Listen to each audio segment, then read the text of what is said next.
Alright, before we start out today's video, I'm going to need to make sure there are no pro-CCP shills to show up and post their pro-government propaganda in the comments section of this video. So for this one, I'm going to keep this little friend of mine right over here. I thought about posting the footage of the Tiananmen Square massacre, but then Susan would have an excuse to take down my video for graphic content. That aside, Taiwan is an independent country, the coup did originate in a Chinese lab, and Hong Kong deserves political autonomy. Alright, now let's talk about some mythology.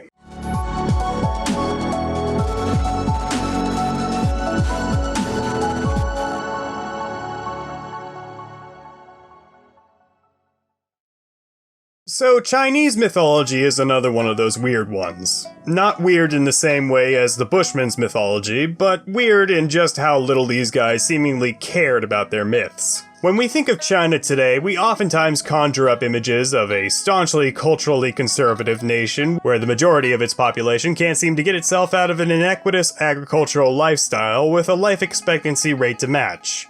And those are the lucky ones. Even still, China is stereotypically seen as a more spiritual nation, though this is an identity associated to them through the advent of Buddhism. Prior to this, there was evidence of a religion which came to dominate the larger city-state within the Huanghe Valley, which primarily focused on one of the only forms of religion older than animism, ancestor worship. China has had its own writing system as early as the Shang dynasty in the form of Jiagu Wen. However, the purpose of these writings was more so to record what are likely fabricated or heavily embellished historical events and satisfy China's strange obsession with killing turtles. I suppose that requires elaboration. So, Jiagu Wen is roughly translated to mean oracle bone, as a majority of these writings were inscribed onto the bones of hapless animals for centuries. The favorite canvas they liked to use was the shell of a turtle, as obviously you can write a heck of a lot more onto this than you can an oxen's clavicle.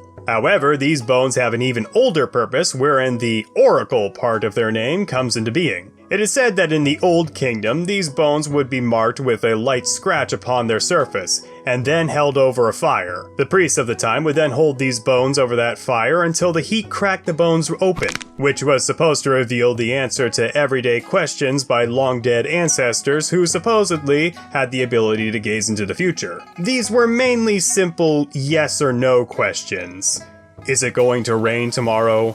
Am I going to shoot that deer I had my eye on? Should I subscribe to Messiahs and Mythology for more mythological content and join his Patreon like these incredible human beings over here? That one is an obvious yes. And what will the sex of my child be? If that last one sounds like it's a yes or no question, what they are really asking is whether or not to abort the child. The more things change, the more they stay the same, it seems. Over 100,000 of such bones were found along China's Yellow River, each containing the same small, intricate markings designating them for the oracle ritual. Wowzer, Mr. Messiah! I hear some of you saying, That's a really huge archaeological discovery! What led to the discovery of such bones? I'm glad you asked, little Timmy. So around the late 1800s, a few dozen of these bones started finding their ways into the hands of apothecary shop owners, who noticed the strange markings on them and postulated that they must be magical dragon bones, which they then proceeded to grind up and make into penis enlargement pills. Again, the more things change, the more they stay the same in China. Anyway, these bones pointed the way towards some Shang-era tombs for nobility, which of course contained the remains of high-level dignitaries and human sacrifices. Well, supposedly. Put a pin in that one, I'll come back to it. So, these ancient Chinese nobles were apparently held in the same sort of high esteem as the pharaohs of Egypt, often being buried with lavish treasures, chariots, and some rotting corpses with varying degrees of preservation. Naturally, some of those buried into these tombs were given elaborate caskets with bronze ritual devices, and even some ancient weaponry, while others, primarily the females, were buried as is and were lucky to take even a measly personal ornament with them. Some others, however, have been found with their heads cut off, their bodies bisected, or otherwise horribly mutilated. Why? I don't know. However, I'd like to postulate that the nature of these killings is more akin to a capital punishment rather than something you'd do for a human sacrifice. as is the prevailing theory. Perhaps these beheaded corpses are those of that person's enemies who were captured or felled in battle, who were put on display as a sort of tribute to the battle prowess of the noblemen. We also have observed weapons, chariots, and even the corpses of horses within these tombs, so it's safe to say that war was a common theme among these people. Another reason why I think these people are war prisoners rather than unwilling, or perhaps even more disturbingly, willing human offerings, is due to the commonality of decapitation. In many Native American cultures, sometimes the bodies of those killed in battle would be mutilated as they believed that without these body parts, their spirits would not be able to take them with them into the afterlife. Hence why General Custard had an arrow shoved up his urethra after death and why his men's trigger fingers were chopped off. Perhaps the loss of one's head was meant to symbolize the loss of one's individuality, or rob them of their ability to think freely in the afterlife, and instead be condemned to an eternity of servitude to the aristocratic parties buried within these elaborate tombs. But this is all my retard brain theory, so take it with a grain of salt. In any case, the Chinese definitely had a mythology unique to them prior to the invention of writing. And yet they took very little interest in even mentioning it until we get to the Zhou Dynasty classic of poetry written sometime around the 11th to 10th century. Though the majority of these passages deal with Confucius odes, so the mythological aspects are really only ever mentioned in passing. In fact, their tertiary creator goddess Nu-Wa doesn't even get a direct mention until the Li Zhu, which was traditionally completed sometime in the 6th century BC, though modern scholars think that it was completed at a much later date, sometime around the 4th century, and that's AD, by the way. There was a resurgence of interest concerning China's folk religions during the Ming Dynasty and the publication of the Fensheng Bang in the 16th century, though the descriptions of various gods had obviously changed with the centuries of influence from Taoism and Confucius, and the whole of that book's purpose was to mythicize the history and the fall of the Shang Dynasty, so yeah. To anyone holding their breath on an answer as why this is the case, don't bother. China is so tight-lipped that we can't even figure out what happened to Ai Fen or where all the Uyghurs went, so don't expect a straight answer anytime soon. And speaking of overly authoritative figures, let's also take the time to appreciate that Communist China had a no-nonsense policy when it came to religion. Ancestor worship? Nah, motherfucker, Mao is your god now.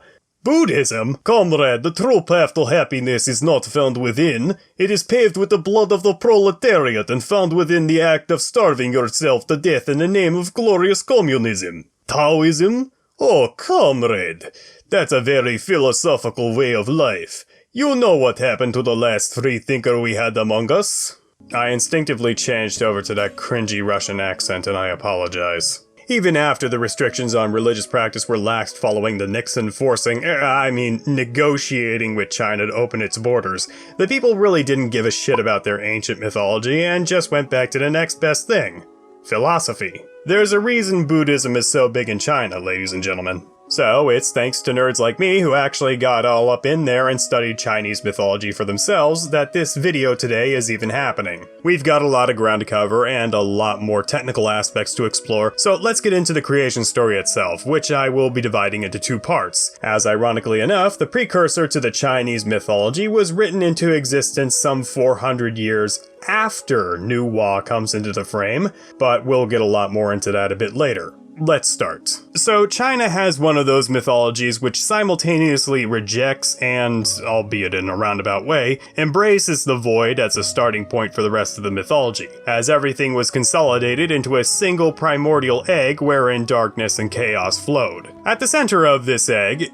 a giant came into being. This god was known as Pangu, who after thousands of years of sleeping and growing in size, finally woke up, stood up, and began to stretch, his arms cracking the egg apart from the inside. The lighter half, presumably consisting of a single eggshell, became the heavens, while the heavier yolky half of the egg became the earth. Immediately there was an apparent problem. Pangu noticed that the sky was starting to sink back down towards the earth as he let his arms down, so he figured that he would have to stand there and hold up the sky for however long he needed to. 18,000 years later, the sky and the earth were finally solidified enough to the point where Pangu figured he could let go of them and the entire universe wouldn't collapse in on itself. Then he has an old, fucks off, and dies. However, Pangu's story isn't totally over yet. as when he dies, his head becomes the mountains, his blood the rivers and streams, his hair becomes the vegetation, wherein his flesh would become the soil needed for them to grow, and his sweat and tears were transformed into the rains and the morning dews which nourished them.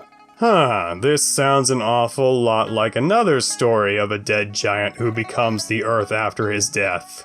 Actually, 2 dead giants. We just haven't covered the other one on this channel yet.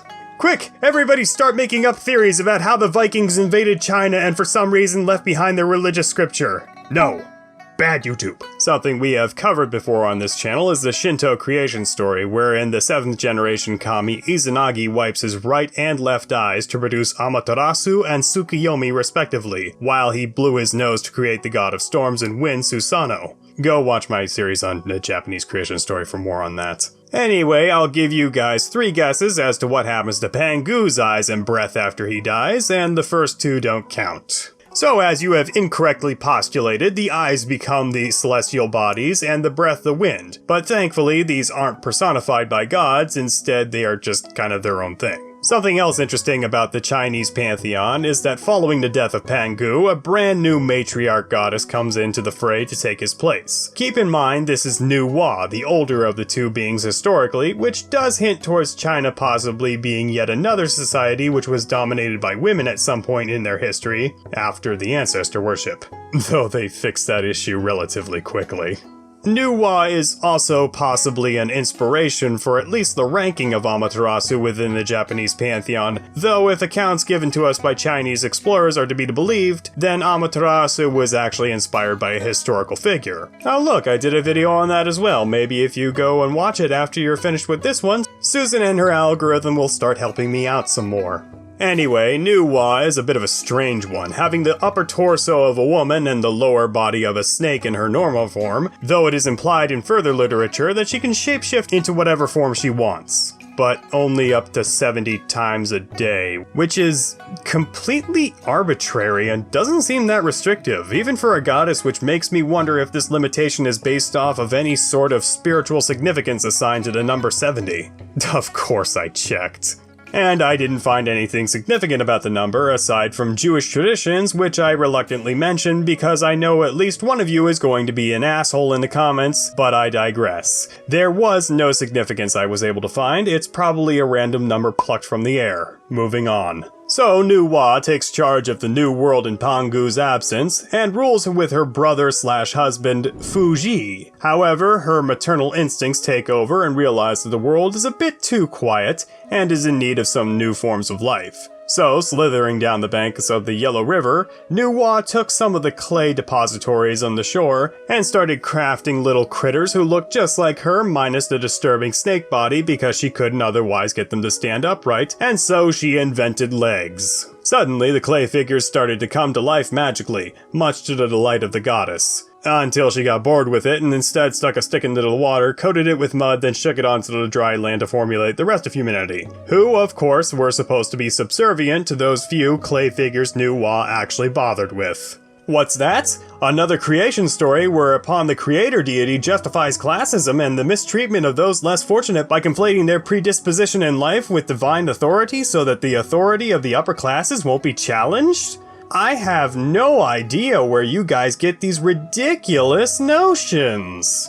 All jokes aside, Nuwa at least had the foresight to craft genitals onto all the various figures so that she could tell them to be fruitful and multiply or whatever, while she goes and fucks off to go do something else. So the people lived in relative peace for a while, revering the goddess Nuwa, but otherwise staying blissfully unconcerned with the affairs of the other gods who populated the heavens. That is until the gods of fire and water started to butt heads because, of course, fire and water don't like each other very much. They had a heaven-shaking battle, which lasted 4 days and nights before the water god, and I'm not shitting you, his name is Gong Gong, was defeated by the flame god Zhurong. And like any good Asian after failing at literally anything, Gong Gong became overwhelmed by his own shame and decided to take his own life by running headfirst into one of the mountains whose peak supposedly held up the sky, which is just a fantastic idea for a great many reasons. So, predictably, the sky starts falling down. The Earth's axis is tilted all off kilter, and the pieces of what used to be the sky started crashing down to Earth like in a Korn music video, causing simultaneous wildfires and flooding because who the hell knows what the sky is really made of.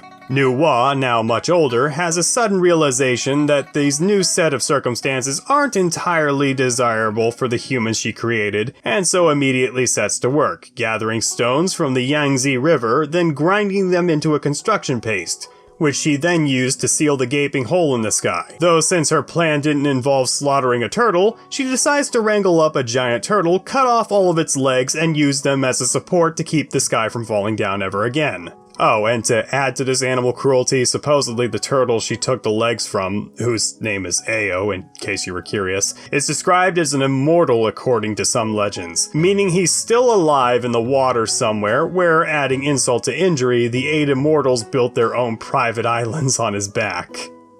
Please an F in the chat for all of our fallen turtle brethren. Thank you. As a sort of epilogue to this story, Nuwa decides that the best way to calm the nerves of the surviving members of humanity is to take a reed and invent the flute, teaching humanity how to play it, and then fucking off and dying. Despite her genuinely admirable presence in ancient Chinese mythology, you should all know the legacy, or lack thereof, which follows Nuwa. A poetic sort of irony where a goddess gives up all that she can to ensure the survival of her people, just so that they can turn their back on her and focus more on their philosophy textbooks, only to then have some loser who makes mythology-based content on YouTube reprimand her for how many turtles were slaughtered in her wake. Thank you so much to everybody for watching. As always, the support on this channel has been fantastic recently, and I really appreciate all of you, especially the newcomers who decided to stick around and subscribe for future updates. Generic douche-tuber plugins for all my social media are linked down below, though I'm sure Susan will bombard your feed with my community posts anyhow, now that you've watched even a single Messiahs in Mythology video, at which point you should probably just subscribe anyways. Extra special thank you to my patrons over here for continuing to support me and my dumb fucketry here on YouTube. We're gonna be looking at boats next time. Well, I mean, that's sort of fitting. No, we're doing a character study on Maui from Polynesian mythology in November, so stick around if you'd like to see either one of those 2 videos, or any of the other stupid shit I have planned for this channel in the coming months. Until then, like I always say, ladies and gentlemen of the internet, my name is Messiahs in Mythology, and have a God's blessed day.